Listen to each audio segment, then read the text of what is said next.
nikah di hotel sangat mewah, 100% uang angpaunya diserahkan kepada Frank, tidak ada satu perak pun yang dipersoalkan. Yang diributkan hanya yang 800 juta yang dikasih oleh Bapak.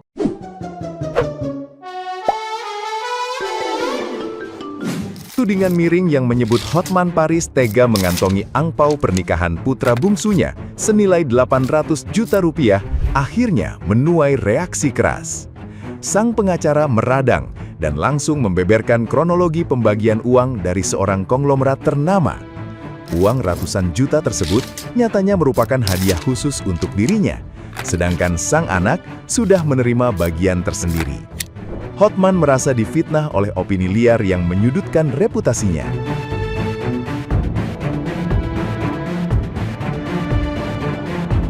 Meskipun secara hukum adat Batak, seluruh angpau pernikahan merupakan hak orang tua, Hotman justru memberikan semua uang amplop tanpa sisa kepada anaknya.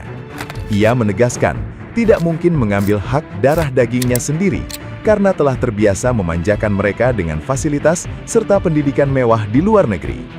Klarifikasi menohok ini membuktikan bahwa dirinya sama sekali tidak kekurangan materi untuk melakukan tindakan serendah itu.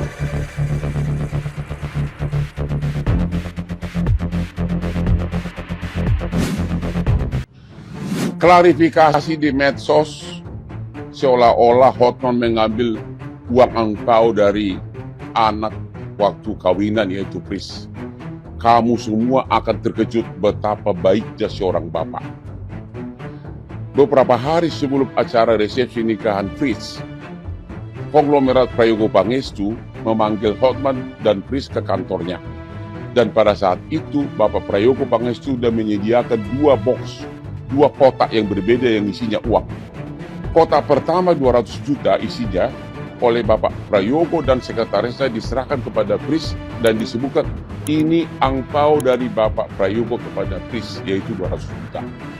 Sedangkan kotak kedua diserahkan ke Hotman isinya 800 juta karena beliau itu adalah mantan klien saya. Ya, jadi sekali lagi angpau itu hanya 200 juta. Tegas itu disebutkan itulah angpau dari Pak Prayogo Pangestu. Itulah yang dituduh seolah-olah yang 800 juta pun saya ambil. Padahal itu adalah oleh-oleh dari mantan klien kepada mantan pengacaranya. Dan tegas diucapkan itu dalam pertemuan tersebut. Kemudian lanjut ke pernikahan resepsi adat. Secara hukum adat Batak harusnya seluruh angpau itu diambil oleh orang tuanya. Tapi saya mengatakan kepada istri kasih semua. Sehingga seluruh uang angpau dari Pris dan dari relasi-relasi saya yang semuanya pengusaha diserahkan kepada Pris 100%. Demikian juga nikahan dari Frank yang nikah di hotel sangat mewah, 100% uang angpaunya diserahkan kepada Frank, tidak ada satu perak pun yang dipersoalkan.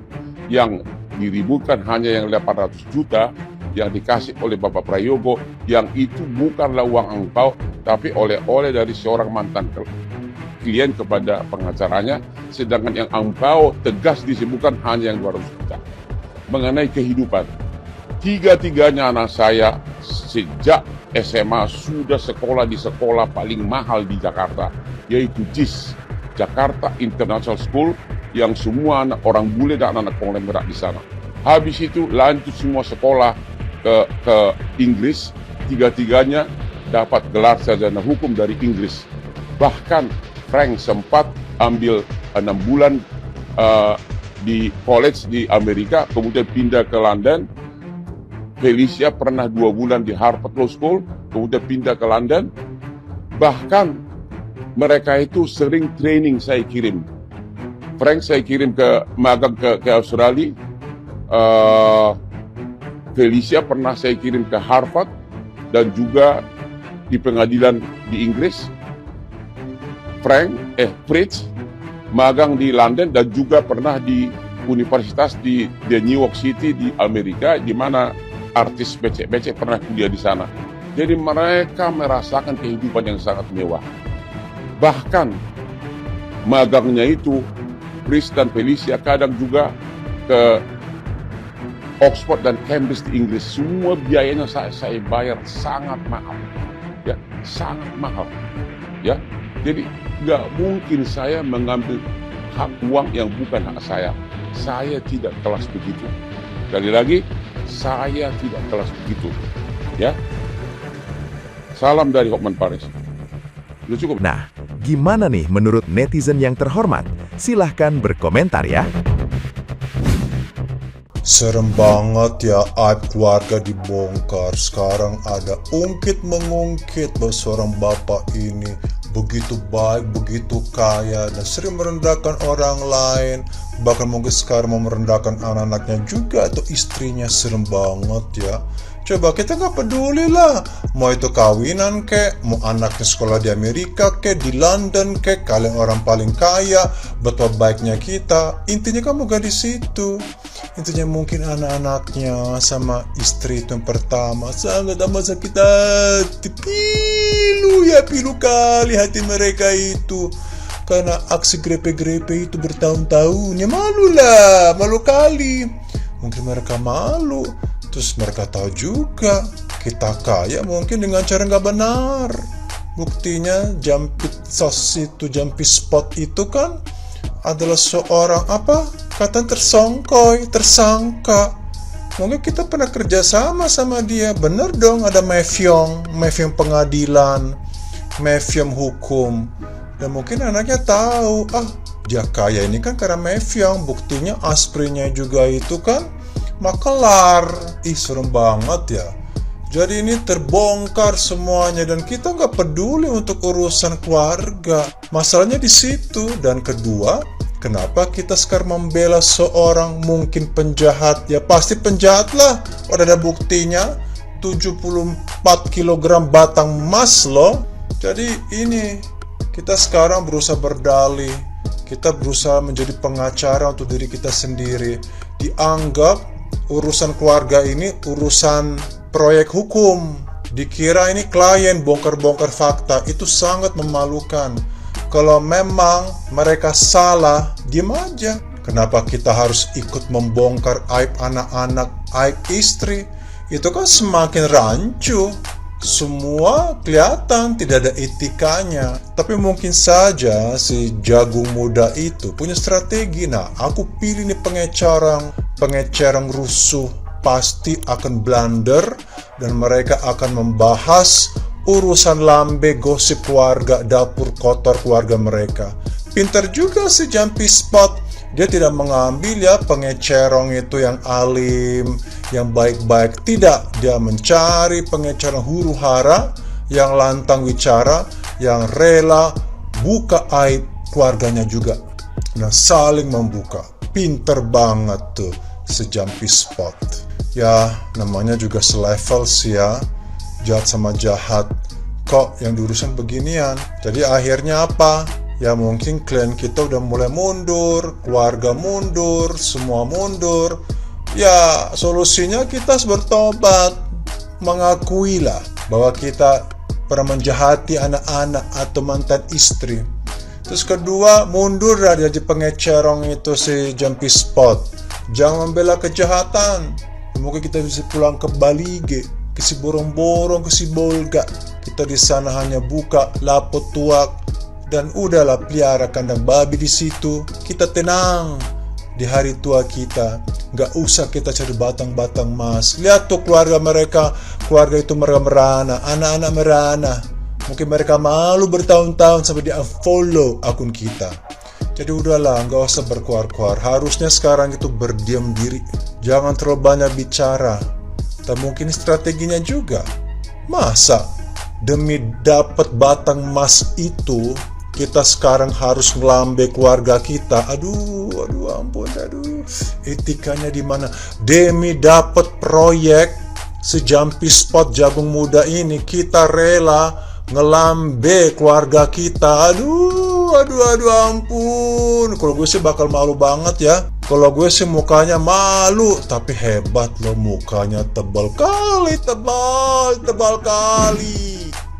Didampingi Hotman Paris, Febri Adriansa diperiksa sebagai tersangka kasus korupsi. Bang Hotman doyan juga ya uang hasil dari korupsi. Sampai-sampai mau jadi pengacara tersangka koruptor. Padahal kemarin Bang Hotman membuat pernyataan seperti ini. Hotman Paris kritik status hukum si Febri Adriansa. Terus katanya tutup saja Fakultas Hukum karena tidak guna belajar KUHP. Mungkin saja pernyataan Bang Hotman tadi didengar oleh tim Jampitsus si Febri Adriansa yang menanyakan status hukum si Febri yang berubah-ubah, sehingga Bang Hotman ditunjuk sebagai pengacaranya. Ternyata Bang Hotman masuk juga dalam lingkaran para koruptor. Bang Hotman tahu nggak sih bahwa uang hasil bayaran menyewa pengacara itu adalah dibayarkan dari hasil korupsi? Masa iya sekelas Bang Hotman bisa memakan uang hasil dari korupsi? Intinya pengacara itu membela yang bayar, bukan membela yang benar. Salam akal sehat. Halo Hotman, ya, namamu sudah cukup baik, ya, karena kau banyak menolong masyarakat, ya. Tapi untuk kali ini kau pasang badan untuk orang yang bersalah, jelas seluruh Indonesia ini melihat, ya gitu. Nah, sekarang tujuan kau apa? Hanya ingin menyenangi hati klien kau, begitu, ya. Dan mau sebanyak apapun ya jasa dia ketika dia melakukan tugasnya, itu adalah tugas, ya. Dan kau bilang dikembalikan kepada negara, memang seharusnya begitu. Begitulah sumpah jabatan. Sumpah jabatan harus dilakukan, ya. Kalau enggak dilakukan, maka akhirat yang akan menanti. Jadi enggak ada masalah dia mau pulangkan uang seberapa triliun, mau beribu triliun pun, ya, itu bukan kebaikan. Tapi itu adalah tugas. Dan ketika dia sudah merencanakan untuk mengambil kekayaan Indonesia ini ataupun korupsi, maka itu tidak bisa dibenarkan, ya. Aku salut sama orang yang memang bekerja dengan benar dan tidak mengambil sepeser pun, tidak tergoda dia karena gajinya pun sudah cukup, ya gitu ya. Tapi kalau ini, apapun ceritanya, dia sudah menumpuk uang untuk masa depan dia tanpa memikirkan hal-hal yang lain, dan dia menganggap itu sah-sah saja. Tidak, ya, tidak bisa, ya. Jangan katakan segitu kok, sementara yang diberikannya kepada negara kembali sudah cukup banyak, masa segitu aja dipermasalahkan. Gitulah kira-kira menurut kau, ya. Yang namanya koruptor tetap koruptor, ya. Tidak ada ampun untuk koruptor. Koruptor adalah maling, ya. Maling harus dihukum. Itu menurut aku, ya. Jangan pasang-pasang badan, mau 25 tahun, mau 70 tahun pun kau jadi pengacara siapa kau bilang klien kau itu, nggak ada urusan, ya, nggak ada urusan. Nanti setelah ini kalau follower kau berkurang, wajar, karena orang menginginkan, ya, yang namanya kebenaran, yang namanya keadilan harus diadili, harus ada pengadilan, ya, keadilan sosial bagi seluruh rakyat Indonesia siapapun itu. Gitu aja, ya. Jangan bikin kegaduhan, terus kau banyak kali komentar pula lagi seolah-olah kau tuh tidak bisa dipersalahkan kalau kau menolong. Enggak, tetap kau salah, ya, karena kau menolong kesalahan. Assalamualaikum.